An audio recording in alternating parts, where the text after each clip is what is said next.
Aha ngaha ni mu ntara y'Iburengerazuba mu karere ka Karongi, aho nakubwira ko nanjye ndi kubona byakomeye niba abanyeshuri, reka twivugire uyu munyeshuri kuko niwe wagaragaye muri iyi cases witwa Byiringiro Innocent w'imyaka 17 y'amavuko, aho yagize gutya agafata umuhoro agatema abarimu babiri, bivuga ko harimo uyu nguyu witwa Habineza Donati n'undi witwa Uwizeye Fabian.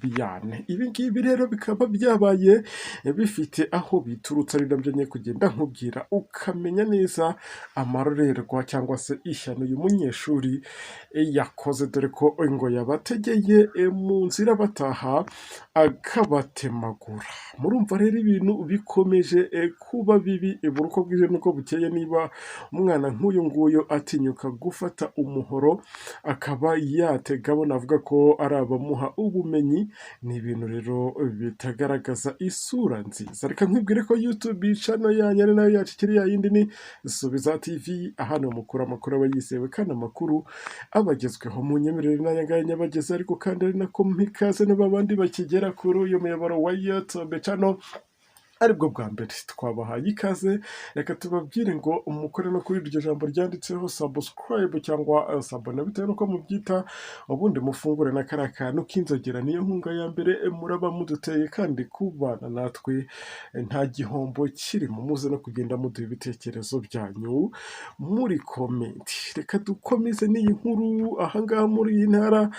y'Iburengerazuba mu karere ka Karongi, dore ko iyi ntara y'Iburengerazuba nayo iri kugenda igaragaramo ibibazo bigiye bitandukanye, aho uyu munyeshuri uri mu kigero cy'imyaka 17 y'amavuko witwa Byiringiro Innocent wo muri aka karere ka Karongi, n'ubundi nakubwira ko yatawe muri yombi, aho yari amaje gutema no gukomeretsa bikomeye abarimu babiri, barimo uyu nguyu witwa Habineza Donati n'uyu wundi witwa Uwizeye Fabien, cyane ko uyu witwa Habineza Donati bamutemaguye ku ntoki mu buryo bukomeye. Amakuru akomeza avuga ko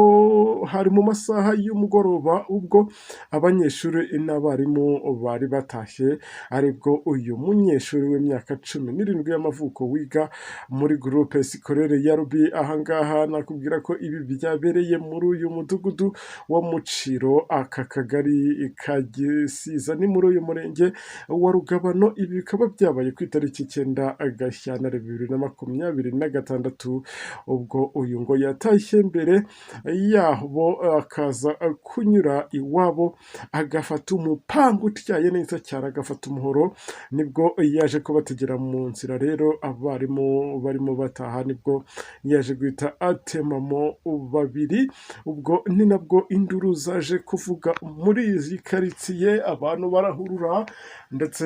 byaje no kurangira inzego z'umutekano zihageze, harimo polisi n'urwego rw'igihugu rw'ubugenzacyaha RIB, bitewe n'ibyari bibereye ahangaha. Aho rero abanyeshuri biganaga bakomeza bavuga ko ibi ngibi byabaye inyuma y'aho uyu musore yari mu ishuri, ubwo n'imbere y'uko ibi ngibi biba, ubwo yari mu ishuri umwarimu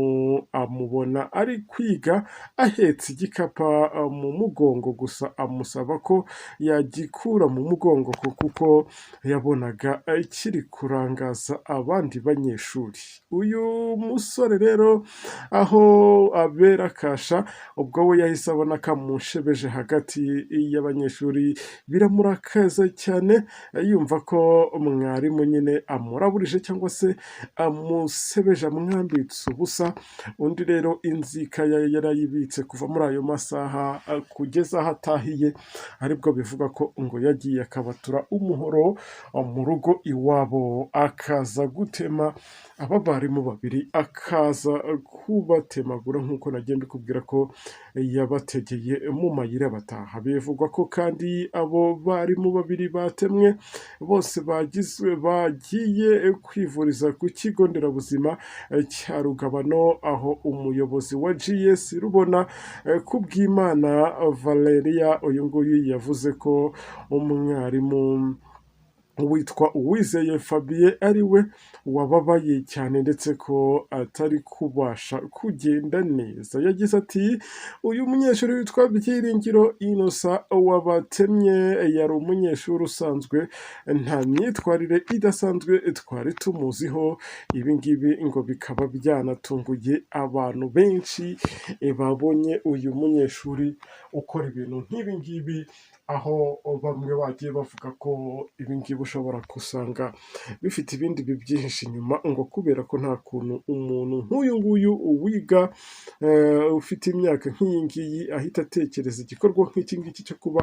yahita abatura umuhoro agatega abantu muri ubu buryo. Ubwo urumva uyu nguyu no kukwica yakwica, kuko umuntu wafashe umuhoro, umuntu watekereje gufata umupanga akabishyira no mu bikorwa, ntekereza ko n'ubundi cyaba yagambiriye no kugikora yagikora, cyane ko ibi yanabigaragaje abishyira mu bikorwa, abangaba abategera mu nzira akabatemagura. Ubwo rero ni bya bindi nkunda kuvuga nti n'ubundi ijya kurisha ihera ku rugo, ubwo wasanga no mu rugo abana bakuru be cyangwa se n'ababyeyi be batavuga, bitewe n'uburyo umuntu arakara muri ubu buryo agahita afata icyemezo nk'iki ngiki. Mbese niba koko umubwira uti uyu nguyu yarakajwe n'uburyo bamubwiye ngo nakora igikapa mu mugongo, ibyo ngibyo gusa, ubwo ubaye wenda wamukoshereje ku buryo bukomeye, ubwo uyu nguyu wamukira. Reka twikomereze n'iyi nkuru nkomeze nkubwira ko umunyamabanga nshingwabikorwa w'uyu murenge wa Rugabano akaba yitwa witwa Vedaste Kuzabaganwa, ubwo yakomezaga avuga ko aya makuru bayamenye, agira ati nibyo koko aya makuru twayamenye, uyu ni umunyeshuri wakomerekeje abarimu babiri ndetse bakaba banagiye ku kigo nderabuzima aho bari kwitabwaho n'abaganga, n'ubwo umwe muri bo amerewe nabi cyane. Ariko kandi uyu munyamabanga nshingwabikorwa yanakomeje agira inama abarezi ndetse anavuga ko agira inama n'abanyeshuri uko bakwiye kurangwa n'ikinyabupfura no kubahana muri rusange, aho nakubwira ko rero uyu ukekwaho gukora ibi ngibi byose akaba afungiye kuri station y'urwego rw'igihugu rw'ubugenzacyaha RIB, ubwo ni muri uyu murenge wa Gashari, akaba ariho afungiye mu gihe iperereza rikiri gukorwa kugira ngo hamenyekane n'ibindi bishobora kuba byihishe inyuma y'ibi ngibi yakoze, kuko ushobora gusanga atari biriya gusa twamenye haraguru, ubwo inzego nizo zigomba kubitahura. Nguko rero byabera aha ngaha mu karere ka Karongi mu ntara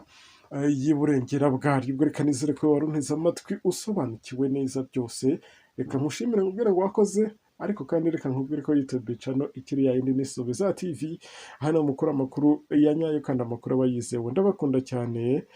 asante sana.